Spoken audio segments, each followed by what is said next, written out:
ربي يسر ولا تعسر وتمم بالخير وبك نستعين. ربي زدني علما يا فتاح يا فتاح يا فتاح. Assalamu alaikum wa rahmatullahi wa barakatuhu to everyone. Today in this video I'll talk about the power of the dua. As kids, when we would have watched the movie Aladdin and the Genie, we were amazed when the genie fulfills the wishes of Aladdin. Have we ever wondered what if we had the superpower to get all our wishes fulfilled? In fact, we do have this superpower. All of us have a superpower with us which can be used at any time of the day and the night to get our wishes fulfilled, and this superpower is called dua. Dua is such a powerful tool that helps a person to be in continuous conversation with the Almighty Allah subhanahu wa ta'ala.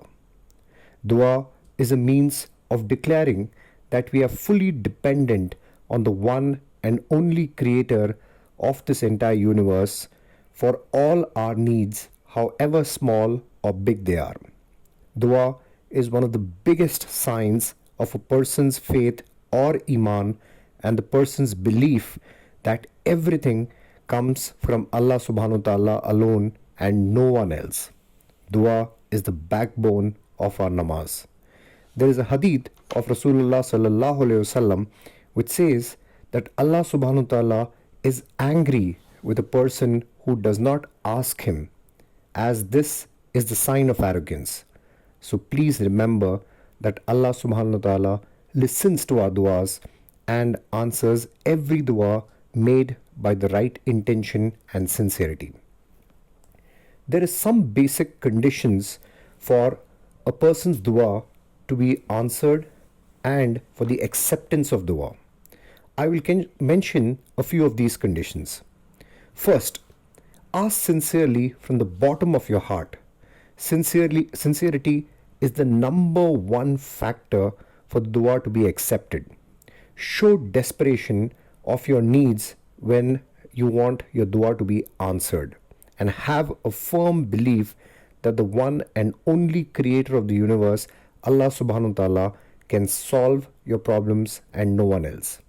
Second, ask Allah subhanahu wa ta'ala by his beautiful names and attributes.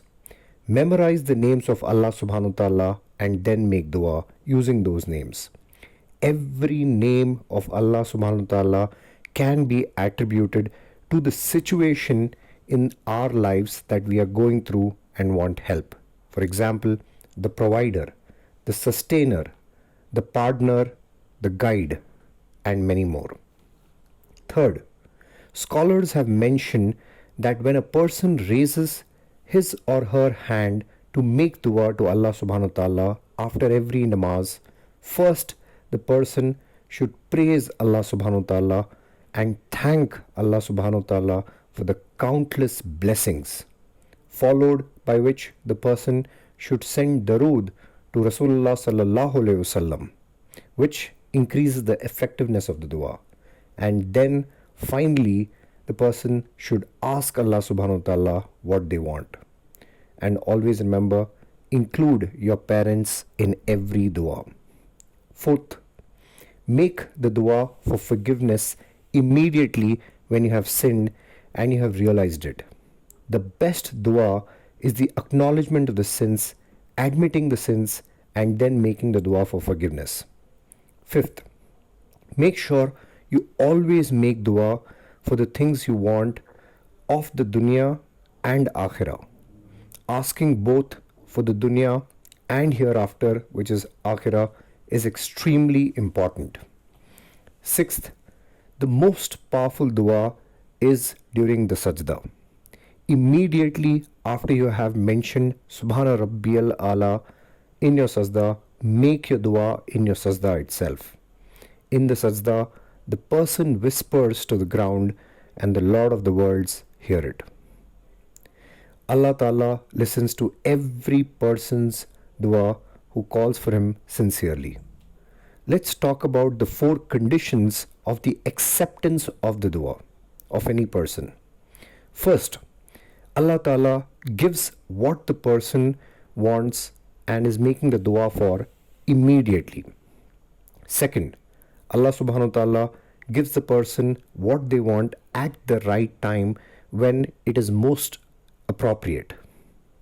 Third, Allah Subhanahu wa Ta'ala will account for the dua on the day of judgment and reward the person on that day. And finally, the fourth is Allah Ta'ala wards off the calamity or evil which was otherwise destined to happen for that particular person.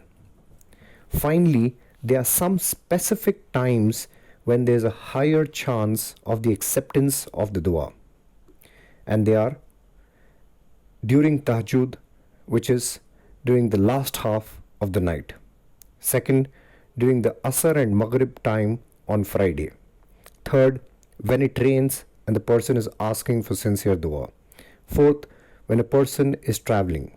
Fifth, between the azan and the iqamat. Sixth, after a person has repented for their sins and then they make the dua. Seventh, when the person is drinking zamzam. And eighth, dua made by the father to their children and dua made by the children to their parents. Finally, remember to not make dua to anyone except for Allah Subhanahu wa Ta'ala, and always establish a direct connection with Allah Subhanahu wa Ta'ala alone.